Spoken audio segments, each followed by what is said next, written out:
આજની ધર્મકથા. પ્રણામ. રત્નપાળનો પૂર્વભવ, જેની અંદર એના જીવનનો એ ભાગ આપણે જોયો કે જેમાં એ વ્યસનોમાંથી પોતાના પિતાની પ્રેરણાથી પ્રેરાઈ અને શુભ જીવન જીવવા માટે ટેવાયો. નગરમાંથી બહાર જવું પડ્યું અને બેન્નાતટ નગરની અંદરમાં પોતે શુભ અને સજ્જનતાવાળા છે એવું જાણી અને એમના માતા પિતા સાથે એમને આશ્રય મળ્યો. વસંતોત્સવનું આયોજન છે અને બધા જ લોકો વસંતોત્સવના આયોજન નિમિત્તે વનમાં જવાનું એ ક્રમ જે છે એને કરી રહ્યા હતા, આગળ વધી રહ્યા હતા. અને એટલામાં ધનપાળે પોતાની માતાને કહ્યું કે માતા, જો આપ આજ્ઞા આપો તો હું પણ વસંતોત્સવ જોવા જાઉં. માતાએ કહ્યું કે પુત્ર, આ સમય થોડો અલગ છે, અત્યારે જમવાનો સમય થશે, એટલે હમણાં વનમાં ન જા, કારણ કે તું હમણાં વનમાં જઈશ ત્યાં તને 2-3 કલાક થશે અને ભોજન નહીં મળે. તો એટલા સમયની અંદરમાં તારી ભૂખનું શું કરીશ તું? અને જો તને ભૂખ રહેશે તો તું વનની શોભાને પ્રેમથી જોઈ પણ નહીં શકે, તારું મન થોડું આર્ત રહેશે. એટલે એના કરતાં તું થોડોક ભોજનનો સમય થવામાં જ છે, તું ભોજન કરીને પછીથી જશે. સામાન્ય સલાહ હતી, પણ ધનપાળે એની માતાના શબ્દોને ગણકાર્યા નહીં અને એને એવું લાગ્યું કે નહીં, મારે જવું જ છે અને બધા જતા હોય ને તમે મને કેમ રોકો છો? આ રીતે તેણે હઠ કરી અને અંતે એ પોતે જ વનમાં પોતાની રીતે ચાલ્યો ગયો. ત્યાં ગયો, વનમાં ખૂબ આનંદ થયો. સરોવર હતું, ત્યાં જળ ક્રીડા કરી, ઘણો સમય લાગ્યો. અને જેમ એની માતાએ કહ્યું હતું એ રીતે જ આ સમય દરમિયાનમાં એને ત્યાં ભોજન અર્થે કંઈ જ ન મળ્યું. આ બાજુ ધનપાળ નીકળ્યો હતો. સૌભાગ્યસુંદરીએ ભોજન વગેરે બધું તૈયાર રાખ્યું હતું, એ આવ્યો નહીં, ઘણો ટાઈમ થયો. એટલે એને ધનપાળની ચિંતા થવા લાગી. સુરસુંદર શેઠે ભોજન કરી લીધું હતું અને એ વિશ્રામ કરવા બેઠા હતા. એટલા જ સમયમાં વરંડામાં જ્યારે પ્રતીક્ષા કરી રહી હતી સુરસુંદરી, સૌભાગ્યસુંદરી, એ સમયમાં એક તપસ્વી મુનિવર જે છે એ ગોચરી માટે નીકળ્યા હતા. સૌભાગ્યસુંદરીએ જોયા એટલે તરત જ એમણે વિનંતી કરી, સાહેબે ધર્મલાભ કહ્યો અને ઘરની અંદરમાં પ્રવેશ કર્યો. એમનું શરીર તપશ્ચર્યા કરીને ખૂબ શિથિલ થઈ ગયું હતું, પણ એમનો ચહેરો જે છે એ જાણે તપથી તેજથી ભરપૂર હોય એવો હતો. સૌભાગ્યસુંદરીએ વંદન કર્યા. પોતાના પુત્ર માટે રસોઈ રાખી હતી જે એ પૂરી જ રસોઈ એણે ભક્તિભાવથી તપસ્વી મુનિને વહોરાવી દીધી. આ ક્ષણે સાહજિક રીતે સૌભાગ્યસુંદરીનો અહોભાવ એટલો બધો ગુરુ ભગવંત પ્રત્યે હતો કે જો હું આ બધું વહોરાવી દઈશ અને હમણાં જ મારો પુત્ર અગર આવશે તો એ ભૂખ્યા પુત્રનું શું થશે? આવો વિકલ્પ પણ એને ન આવ્યો, કારણ કે એના મનમાં ગુરુ ભગવંત પ્રત્યેનો અહોભાવ, આ ગોચરી નામના ધર્મ માટેનો અહોભાવ એ પ્રચુર થયો. તપસ્વી મુનિરાજ હતા અને એવા સમયે કૃશ થયેલી એમની કાયામાં આપણને આટલો લાભ મળ્યો, એનો આનંદ જે છે એ એના મનમાં ખૂબ તરવરવા લાગ્યો. એ પોતે પોતાને કૃતાર્થ થયેલી માનવા લાગી. તરત જ એને એમ થયું કે હું આટલા સરસ સમાચાર, આટલી સરસ વાત હું ધનવતીને કહું. એટલે સૌભાગ્યસુંદરી જે છે એ ધનવતીને કહેવા માટે જાય છે કે આપણને આટલો સરસ લાભ મળ્યો. અને એ જ્યારે ધનવતીને કહેવા માટે શરૂઆત કરે છે એટલી જ વારની અંદરમાં ધનપાળ જે છે એ એકદમ ભૂખ્યો થઈ દોડતો દોડતો આવ્યો. આવીને તરત એણે માતા પાસે ભોજન માંગ્યું. સૌભાગ્યસુંદરીએ કીધું કે ધનપાળ, મેં તારી ઘણી પ્રતીક્ષા કરી, પણ તું અત્યાર સુધી આવ્યો નહીં, એટલે છેવટે હમણાં એક તપસ્વી મુનિવર જે આંગણે પધાર્યા હતા, તારા માટે રાખેલો બધો જ આહાર મેં એમને વોરાવી દીધો. એક કામ કર, તું બેસ, હું તારા માટે ભોજન તૈયાર કરી દઉં છું. પણ આ શબ્દો સાંભળી અને જેના મનની અંદરમાં ભૂખનું દુઃખ એ આસમાને ચડ્યું હતું, એવો ધનપાળ ક્રોધે ચડ્યો, અત્યંત આવેશમાં આવી ગયો અને એણે કહ્યું કે માતા, તમે આ કાર્ય ખૂબ ખોટું કર્યું છે. મારા માટે રાખેલું ભોજન તમે મુનિને શા માટે આપી દીધું? આવા પાખંડી સાધુઓ તો ઘણા ભટકતા હોય, આવા ભિક્ષુકોની ઉપેક્ષા કરવી જોઈએ. તમે આ ખૂબ મોટું અકાર્ય અને કુકાર્ય કર્યું છે. એમ કહી અને ક્રોધના આવેશમાં આવી અને પોતાની માતાને જેમ તેમ બોલવા લાગ્યો. એ જે બોલતો હતો એ ક્રોધનો આવેશ એને ધીરે ધીરે માથે ચડવા લાગ્યો અને પોતે શું બોલે છે એનું નિયંત્રણ જે છે એ એના મનમાંથી નીકળવા લાગ્યું. ભૂખનું દુઃખ. અત્યાર સુધી જે એને કલ્પ્રિટ લાગતી હતી એની માતા હતી કે ભાઈ મારી માતાએ ખોટું કર્યું ને મારી માતાએ આવું ન જ કરવું જોઈતું હતું. પણ પછીથી એને એવું લાગવા લાગ્યું કે નહીં, મારી માતાએ આવું કર્યું એ તો ઠીક છે, સૌથી મુખ્ય વસ્તુ તો એ છે કે પેલા મુનિરાજે અહીંયા આવવું નહોતું જોઈતું હતું, એ આવ્યા એમાં મારું ભોજન ગયું. એટલે હવે એને ગુનેગાર જે છે એ પેલા મુનિરાજ લાગે છે અને પેલા મુનિરાજની માટે જેમ તેમ જે મનમાં આવે તે બોલવા લાગ્યો. એને કહી દીધું, આપને મારા પ્રત્યે જરા પણ સ્નેહ નથી, એટલે હવે હું આ ઘર છોડી અને ચાલ્યો જાઉં છું. ક્રોધનો આવેશ એ જીવને ક્યારે શું કરાવશે એની કોઈ ખાતરી જીવ પાસે પોતાની પાસે નથી હોતી. સામાન્ય સ્વભાવની અંદરમાં જે વ્યક્તિ કંઈ જ ન કરી શકે, આમ આપણને વિશ્વાસ હોય કે આવું તો એ ન જ કરે, એ વસ્તુ પણ એ ક્રોધ આવે ત્યારે કરી લે. કેમ? કારણ કે એ પોતાના આપામાંથી બહાર આવી જાય છે. એની પોતાની મતિ ઉપર ઉદિત થયેલો ક્રોધ એ હાવી થઈ જાય છે. આ લાચારી છે. સામાન્ય રીતે આપણને ખબર છે કે કોઈ માણસની અંદરમાં કોઈ બીજાનો આત્મા પ્રવેશ કરે તો આપણને એમ લાગે કે નહીં, એમ ન હોવું જોઈએ, આની ઉપર આવી કોઈની છાયા ન હોવી જોઈએ, આ બધી વસ્તુઓ ન થવી જોઈએ. અને આપણે ભુવાઓ પાસે કે બીજા પાસે જવાની ચેષ્ટાઓ લોકો કરતા હોય, આપણને લાગે કે બરોબર છે, ગમે તે રીતે આને કાઢી નાખવો જોઈએ. કેમ? કારણ કે માણસ પોતાને સ્વાધીનતાથી જીવે, એ એની મરજી આવે તો જે કરે તે ચાલે, પણ બીજા કોઈકના આગ્રહથી કે બીજા કોઈકના ફોર્સથી એ કંઈ કરતો હોય તો એ તો પરાધીનતા છે, પરાધીનતા ન ચાલે. પણ આપણામાં જ્યારે ક્રોધ આવે છે ત્યારે હકીકતની અંદરમાં આપણે સ્વાધીન નથી હોતા, આપણે પરાધીન હોઈએ છીએ. અને આ વાત ધનપાળ એક ક્ષણે બોલ્યો. ધનપાળ ધનવતી પાસે આવ્યો. એણે ધનવતીને બધી ફરિયાદ કરી, કહી દીધું કે હું ઘર છોડીને જાઉં છું અને મારી માતાએ મારા પ્રત્યે પ્રેમ જ નથી, અને એ બધું ઠીક છે, પણ ઓલો ભિક્ષુક થઈને જે આવ્યો હતો એણે આવવું જ ન જોઈએ. આ લોકો આવી રીતે રખડી રાખતા હોય છે અને કોઈના કોઈના ઘરમાં જઈ જતા હોય, આ દંભી છે, પાખંડીઓ છે, એમ કરીને ઘણું બોલ્યો. એ વખતે ધનવતીએ ધનપાળને સમજાવ્યો, ધનપાળ, આવી રીતે આવેશમાં આવી જઈને ખોટા પગલાં ન ભરાય બેટા. તારી માતાએ તો ઊંધું ઉલટું ઉત્તમ કાર્ય કર્યું છે, તારે એમની અનુમોદના કરવી જોઈએ. તું આવી રીતે બોલ્યો એમાં પણ તને દાનનો અંતરાય થયો કહેવાય. દાનનો અંતરાય કરવાથી બહુ ખરાબ કર્મ બંધાય. એમાં પણ તે સાધુની શબ્દ દ્વારા નિંદા કરી છે, તને જ્ઞાનાવરણીય કર્મોનો ઉદય બંધાય. તે એમના ચારિત્ર જીવનની નિંદા કરી. ચારિત્રધારી શુદ્ધ ગુરુને તો દેવતાઓ પણ વંદન કરે છે, અને આપણે શ્રાવક છીએ. શ્રાવક થઈ કોઈ પણ સાધુ સંતોની નિંદા કરવી એ કઈ રીતે આપણે ચાલે? બેટા, આવી રીતે નિંદા પણ ન કરાય.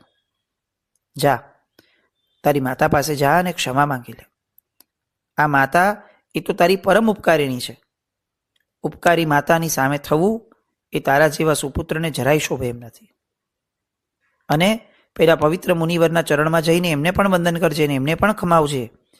એ ક્ષમાશીલ છે, એ તને ધર્મોપદેશ આપશે અને તને માફ પણ કરી દેશે, તારા મલિન હૃદયને નિર્મળ પણ કરી દેશે.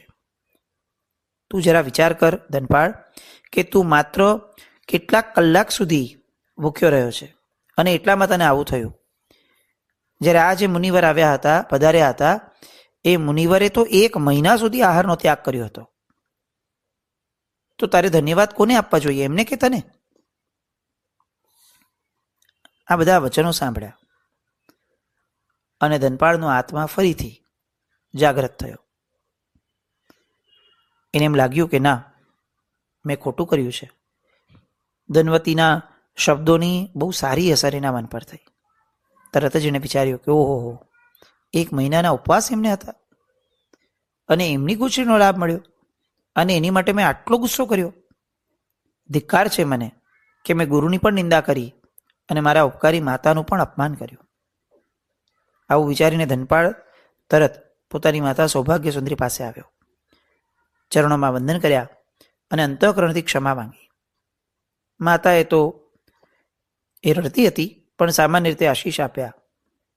એને માતાના હાથેથી જ પછીથી ભોજન લીધું અને તરત એને મનમાં ભાવના ભાવી કે હું હંમેશા આવા સુપાત્ર મુનિને પડી લાવું, અને સામાન્ય ભાવનાઓથી એ ધર્મ પ્રત્યે અનુરાગી બન્યો. એ દિવસનો એ પ્રસંગ તો પૂરો થયો અને એ પછીથી બહુ સાહજિક રીતે જે જીવન ગયું એ રીતે જીવન પૂરું થયું, મૃત્યુ પામ્યો. ત્યાંથી એ દેવલોકમાં ગયો.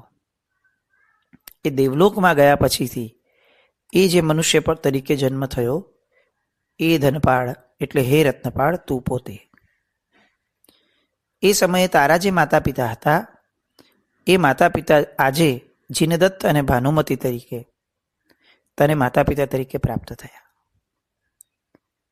એ ધનવતી જે હતી એ ધનવતી એ તારી પત્ની રત્નવતી તરીકે અત્યારે આ ભાવમાં તને મળી છે. તે સાધુને દાન આપવામાં દુર્ગંછા ઊભી કરી અને એની માટે તે જેમ તેમ શબ્દો બોલ્યા. એના કારણે તને જે જ્ઞાનાવરણીય કર્મનો બંધ થયો હતો એ તીવ્ર ગાઢ જ્ઞાનાવરણીય કર્મના આધારે તને જન્મથી માતા પિતા ન મળ્યા. 16 વર્ષ સુધી તારે એમનો વિયોગ સહન કરવો પડ્યો. તને ધનવતીના ઉપદેશથી તારા દેવગુરુ અને ધર્મ પ્રત્યે પ્રીતિ થઈ હતી. તે એમના વિશે સારી ભાવના ભાવી હતી.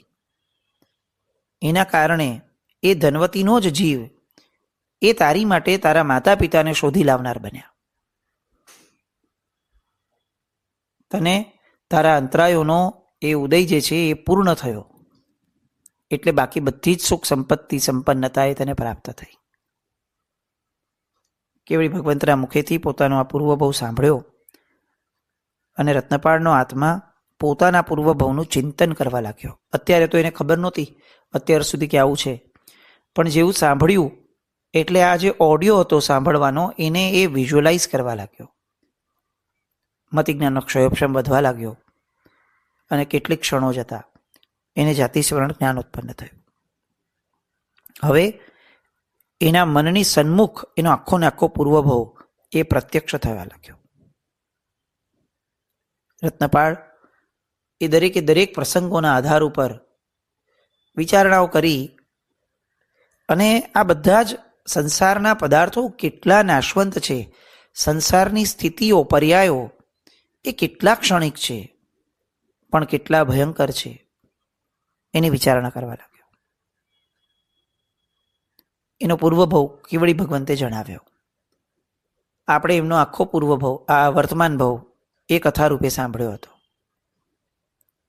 આમાંથી શું સાર લેશું એનો નિર્ણય, એનો વિચાર આપણે કરવાનો. જુઓ, ધનપાળના ભવની અંદરમાં એની ભૂલો શું હતી? એની ભૂલ એ હતી કે કોઈના પણ કયામાં તરત ખેંચાઈ જતો હતો અને કોઈ તરત વાળે ક્યાંક કેટલાક સમયે તો વળી જતો હતો. પેલા એના પિતાએ વાળ્યો, પછી એને ધનવતીએ વાળ્યો, પણ કોઈ વાળે નહીં ત્યાં સુધી એ પોતાના આક્રોશના વહેણમાં એટલો બધો તણાઈ જતો કે કેટલાય વખત સુધી એ પોતાના માતા પિતાને દુભવનારો બન્યો વ્યસનના કારણે, અને પેલા ગુરુ ભગવંતની નિંદા કરવાના કારણે એ વહેણની અંદરમાં એ ધડ આગળ વધતો ગયો. પોતાના કશાયોની માત્રા ઉપર એનું નિયંત્રણ ન હતું. સૌથી મોટો મુદ્દો જે છે એ આ હતો. વ્યસનની અંદરમાં જ્યારે ગયો ત્યારે પણ એ પોતે નિયંત્રણ રાખતા નહોતો શીખ્યો, અને પેલા મુનિ માટે બોલતો હતો ત્યારે પણ એ નિયંત્રણ રાખતા નહોતો શીખ્યો. શીખવાનું આપણે આ છે કે એક નિયંત્રણ રાખવાનો ગુણ જો એ ન કેળવી શક્યો, એમાં એને 16 વર્ષ સુધી માતા પિતાનો વિયોગ સહન કરવો પડ્યો. આ તો ભલું થાય કે પેલી ધનવતીનો જીવ જે છે એ એને પત્ની તરીકે સાંપડ્યો, અને આ ભવની અંદરમાં એ જ ઋણાનુબંધને એને ફરીથી જાગૃત કરીને સાર્થક કર્યા અને એના માતા પિતા સાથેને મેળાપ કરાવડાવ્યો. સંબંધો, ઋણાનુબંધો કઈ ક્ષણે ક્યારે ક્યાં જાગૃત થશે એ આપણા હાથમાં નથી હોતા. તમે વિચારો, એના માતા પિતાએ જ્યારે એનો દીકરો વ્યસનમાં હતો એ ક્ષણે એવું વિચાર્યું કે આના કરતાં તો મને દીકરો ન થયો હોત તો સારું હતું. અને ફળ સ્વરૂપે શું થયું તો કે દામ દોમ સાહેબી હતી, પણ દીકરો ન થાય. આપણા વિચારોની કિંમત કેટલી છે એ આપણને આ દ્રષ્ટાંતો દ્વારા સમજાય છે. આ તો કર્મ પૂરું થયું ને પેલો દેવ આવ્યો અને દેવે ઓપ્શન આપ્યું અને આ લોકોએ દીકરો માંગ્યો અને એને દીકરો થયો. પણ ફક્ત એક વિચાર હતો. તમે સમજો, ક્યાંય પણ એના પિતાએ આચારમાં વાત નથી મૂકી કે એને દીકરાને કાઢી મૂક્યો, કહી દીધું કે જા હું તારો બાપ નહીં ને તું મારો દીકરો નહીં. આચારમાં તો એક ડગલું ભર્યું નથી. ફક્ત મનના વિચારમાં ચાલતું હતું કે આના કરતાં તો મારે ત્યાં દીકરો ન જન્મ્યો હોત તો હું સારો હતો, આના કરતાં તો હું બાપ ન બન્યો હતો તો સારું હતું. અને પરિણામ શું આવ્યું તો કે ખરેખર એ બાપ ન બની શકે એવા વર્ષોના વર્ષો વીત્યા. આપણને લાગે કે આ કર્મનો ઉદય છે. કોઈ પણ વ્યક્તિની હારે કંઈ પણ નબળું થાય ને ત્યારે હકીકતની અંદરમાં આપણને એવું લાગે છે કે આ કર્મનો ઉદય છે. ના, કુદરતે આપણું ઈચ્છેલું આપણને આપ્યું છે. એણે પૂર્વભાવમાં ઈચ્છ્યું હતું કે આના કરતાં તો બાપ ન બન્યો હોત તો સારું હોત. કુદરતે આપ્યું. લે ભાઈ, તારે નથી બનવું બાપ તો આટલા વર્ષો સુધી તને રાખવું. આ જગત છે ને એ ફક્ત ને ફક્ત આપણી ઈચ્છાઓના આધાર ઉપર ચાલે છે. આપણને આપણા મન વચન કર્મના યોગોની ગંભીરતા સમજાતી નથી, એટલે આપણે આડેધડ વિચારીએ છીએ. શાસ્ત્રમાં આવી બીજી પણ કથાઓ આવે છે. બહુ સાહજિક રીતે એક આવે છે કે ભાઈ કથા મોટી છે, પણ એમાં પણ આવું આવે છે કે ભાઈ 3 જણા મળી અને મહાત્માને વોરાવે છે, અને એમાં વોરાવ્યા પછીથી જે અલગ પ્રકારથી વોરાવેલું કે એક જણા જરા નીચે ઊભો રહ્યો ઉબળક થઈને અને એના ઉપર ચડી અને એક મહાત્માની વ્યાવચ કરી હતી બીજાએ. શું થયું તો કે ઓલા એવું વિચાર્યું કે એમ બહુ સરસ લાભ મળ્યો, પણ આ તો હું તો પ્રાણીની જેમ હાથીની જેમ નીચે હતો, મારા ઉપર ઓલો ચડી ગયો. બીજા ભાવની અંદરમાં શું થયું? કયો ભાવ મળ્યો તો કે હાથીનો ભાવ મળ્યો. કેમ તો કે આટલા સરસ લાભને પણ એને વિચાર્યો કઈ રીતે કે હું તો પ્રાણીની જેમ નીચે હતો. એટલે કાર્ય એનું એ જ હોય છે, આપણે વિચારણાના આધાર ઉપર આપણને આપણું ફળ મળે છે. જગતની અંદરની ઘટનાઓ એ એઝ ઇટ ઇઝ હોય છે. દરેક વ્યક્તિ જે વિચારે છે એ પ્રમાણે એને ફળ મળે છે. વિચારણાનો પ્રભાવ એ આપણે જ્યાં સુધી નહીં સમજીએ ત્યાં સુધી જેમ તેમ આર્ત ધ્યાન કરી આખો દિવસ કોઈ પણ કારણ વગરના નિષ્કારણ વિચારો, નિરર્થક વિચારોની અંદરમાં આખો દિવસ ફાલતુની અંદરમાં કાઢનારા આપણે બધા એ ક્યારે સમજશું કે વિચારોની બહુ મોટી કિંમતો આપણે ચૂકવવી પડે છે. આ રત્નપાળના પિતાના રત્નપાળના આ બધાના પૂર્વભાવો સાંભળી અને આપણને ખ્યાલ આવવો જોઈએ, અંદરમાં સમજાવવું જોઈએ કે નિરર્થક વિચાર ન કરાય. આના કરતાં તો મેં આ કરી લીધું તો સારું હોત. અરે ભાઈ, નથી થયું. જે થાય છે જુઓ અને પૂરું કરો. કેમ વિચારવું છે? આમ થયું હોત તો સારું હોત, પણ નથી થયું ને ભાઈ. આપણા વિચારવાથી કંઈ થાય છે? નથી થતું ને. લોકોને તો પોતાના જીવન કરતાં તો આખા ગામની ચિંતા આવી થાય કે એના કરતાં હું પ્રાઇમ મિનિસ્ટર હોત તો હું આ કરત, અમેરિકામાં મોટ પ્રેસિડેન્ટ હોત તો હું આ કરત, આ આમ ન કરવું જોઈતું હતું, આ આમ કર્યું હોત તો સારું હતું. અર્થહીન પ્રવૃત્તિઓ. સૌથી પહેલા તો આપણે સ્વીકારવું પડશે કે વિચાર કરવો એ પણ એક પ્રવૃત્તિ છે. એટલે મેં વિચાર્યું એમાં કોને શું ફરક પડે છે? કોઈને ફરક નથી પડતો દોસ્ત, તને ફરક પડે છે. રત્નપાળનું જીવન, રત્નપાળના પૂર્વભવ, આ આખી કથા, આ આખું ચરિત્ર લેવાના કારણોમાંનું સૌથી મુખ્ય કારણ આ હતું કે આવી આમ આખી કથા સાંભળ્યું અને છેલ્લે ખબર પડે, લે બોલો, ખાલી આટલો ગુસ્સો કર્યો તો મુનિ ભગવંત માટે અને નિંદા કરી હતી, એમાં એણે 16 વર્ષ, એ આટલો સંપન્ન ઘરનો માણસ, અને ગર્ભમાં આવ્યો અને પોતાના મા બાપના બધા જ પૈસા ખતમ થવા લાગ્યા. કેમ? તો કે દાનાંતરાય લઈને જન્મ્યો છે. શેનો દાનાંતરાય? તો કે ગોચરીની નિંદા કરેલી. આટલા સંપન્ન મા બાપ બધી જ સંપત્તિ ગુમાવી દે, એના વહાણ જે વ્યવસ્થિત રીતે આગળ ચાલતા હતા, અચાનક આ ગર્ભમાં આવ્યો અને બોલો ત્યાં એને નુકસાન જાય. આવો પ્રભાવ એના ગર્ભમાં આવનાર બાળકના ભાગ્યનો. કેમ? તો કે મુનિ ભગવાનની નિંદા કરી હતી, દાનાંતરાય બાંધ્યો હતો. પછી મમ્મણના ઘરે કેમ થયું? તો કે એટલા માટે થયું આવવાનું, કારણ કે એને પછીથી પશ્ચાતાપ ઘણો કર્યો હતો. પણ પેલું દાનાંતરાય, એક વાર તો જ્ઞાનાંતરાય અને જ્ઞાનનો અંતરાય, જ્ઞાનાવરણીય, આ બંને ભેગા થયા, મા બાપનો વિયોગ થયો અને મા બાપ એના દાનાંતરાયના કારણે દરિદ્રી થયા. હજી ઘણી વાતો આ ઉપસંહારમાંથી પામવાની. તાર્કિક રીતે સમજવું છે કે જેના કારણે આપણે બુદ્ધિજીવી બની અને વર્તમાન ક્ષણમાં પણ બુદ્ધિના આધાર પર જીવીએ, આડેધડ સાવ વ્યર્થ જીવન ન કાઢીએ, આપણે મૂર્ખની જેમ ન જીવીએ. આ બધી વાતો અને રત્નપાળ આગળ શું જીવન જીવે છે એના અંતિમ ચરણની વાતો માટે ફરી પાછા મળશું. જીનાજ્ઞા કંઈ પણ બોલાય તો મિચ્છામિ દુક્કડમ. જૈનમ જયતિ શાસન.